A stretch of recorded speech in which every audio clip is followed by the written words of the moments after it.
कल हमारे माजी आमदार शेख आसिफ साहब ने अपने जलसे में, अपने भाषण में जो बात कही है, वो तमाम मजहबी तंजीमों को और तमाम दीनी तंजीमों को उन्होंने टारगेट किया है। जाहिर बात है इसका रिएक्शन आएगा।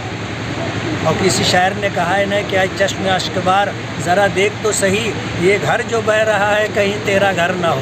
मरहबा कलेक्शन मॉल, रेडीमेड कपड़ों का भरपूर खजाना, jeans pant, T shirt, cargo pant, night pant, बच्चे और बच्चियों के लिए अच्छे खूबसूरत और उम्दा ड्रेस पर स्पेशल डिस्काउंट। रेडीमेड कपड़ों की खरीदी पर 20% डिस्काउंट। पता याद रखें, जमूर हाई स्कूल मेन रोड, जैतून हजीन मस्जिद के पास, मालदा चौक, मालेगांव। मेरा बोलना ये है कि माजी आमदार शेख आसिफ साहब जो है कब्रस्तान का लेटर लेकर के जमीयत दफ्तर में आए थे, तो उस मौके पर जो भी जिम्मेदारान थे उन्होंने ये बात कही थी कि हमारी जमात एक दस्तूरी जमात है और हम लोग जो भी मामलात होते हैं उन मामलात को वर्किंग कमेटी में मंजूरी ले करके करते हैं। तो आपका लेटर हम वर्किंग कमेटी की मीटिंग में रखेंगे, वर्किंग कमेटी का जो फैसला होगा उसके मुताबिक हम आगे बढ़ेंगे।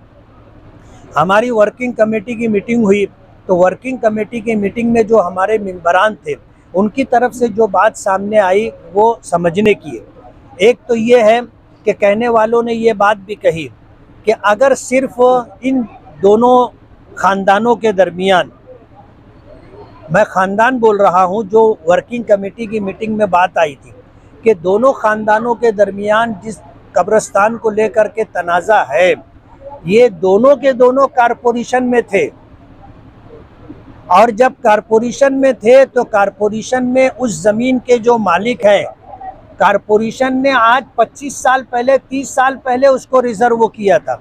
इतने दिनों में कारपोरेशन ने उनको पैसा नहीं दिया। आज वो ओनर अपना पैसा लेने के लिए हाई कोर्ट के अंदर केस लड़ रहे। तो जिस वक्त ये सत्ता में थे और कब्रस्तान का मसला था तो इनको जब पैसा दे देना चाहिए था। आज जब ये सत्ता से निकल गए, अब निकल जाने के बाद इनको कब्रस्तान का रिजर्वेशन दिखाई दे रहा है कि दूसरे लोग जो है वो कब्रस्तान की ज़मीन बेच रहे हैं। तो जब आप कब्रस्तान की ज़मीन के लिए इतने दर्दमंद थे तो आपको कब्रस्तान के इस ज़मीन का मसला पहले हल कर देना था। एक बात। दूसरी बात, उस वर्किंग कमेटी में ये आई थी कि ये मसला मजहबी और समाजी होने से ज़्यादा सियासी बन गया है और उसकी वजह यह है कि इनके दरमियान इख्तिलाफ सिर्फ कब्रस्तान की ज़मीन को लेकर के नहीं है, जाफ़र नगर की ज़मीन को भी लेकर के है और भी जो है मालदा की ज़मीन को भी लेकर के है। ऐसे कब्रस्तान की ज़मीन से साथ साथ और बहुत सारे मसले। अब जाहिर बात, अगर सिर्फ एक मसला होता कब्रस्तान का तो इस मामले के अंदर पेशकदमी करनी चाहिए थी। आज अगर जमीयत उलमा का नाम लिया गया है, मेरा नाम लिया गया है, तो मुझे और मेरी जमात को एक साइड कर दीजिए। मैं पूछना चाहता हूँ कि जमीयत अहले हदीस है, जमात इस्लामी है, रज़ा एकेडमी है और अहले सुन्नत वल जमात की तंजीमें हैं, जमीयत उलमा अहले सुन्नत वल जमात है, कुल जमाती तंजीम है, कोई भी तो इनकी मदद के लिए आगे नहीं आया। सोचने की बात है। चलो, जमीयत उलमा एक तंजीम है जिसका मैं सदर हूँ और आज अल्लाह के करम से लोगों के ताउन से मैं MLA हूँ। मुझे आप एक साइड कर दीजिए। दूसरी जमातों ने भी तो कहीं इनको मुंह नहीं लगाया और कहीं इनकी मदद नहीं की। कुछ तो है जिसकी पर्दादारी है। अगर हम पर इल्ज़ाम है तो हम ये पूछेंगे कि भाई ठीक है, हम तो जो हैं हमें एक किनारे कर दो। दूसरी जमातों ने भी तो आपको लेटर नहीं दिया। आप खुद स्टेज से बोल रहे हो कि किसी ने हमको लेटर भी नहीं दिया, कोई हमारी मदद के लिए आगे नहीं आ रहा है। तो आप सोचो तो सही कि ऐसा क्यों है। अगर सिर्फ कब्रस्तान का मसला होता तो सब आते, लेकिन कब्रस्तान के मसलों से लेकर के आप देखो ना मालूम कितनी ज़मीनों के मसले इन दोनों के दरमियान झगड़े का सबब बने हुए हैं। तीसरी बात हमारी मीटिंग में ये आई थी कि आज अगर इनके बोलने पर किसी सियासी जमात की हिमायत में अगर जमीयत उलमा जाती है तो कल लोग जमीयत उलमा को तख्ता मश्क बना लेंगे। जिसका कोई मसला होगा उसको मजहबी या सियासी समाजी रंग दे करके वो आएगा और हमसे मदद मांगेगा कि चलो हमारे कंधे से कंधा और कदम से कदम मिला करके हमारा काम करके दो। तो ये जो सूरत हाल है ये शहर के मफाद में नहीं है। काम करने वालों को अपने काम के तई मुखलिस रहना चाहिए।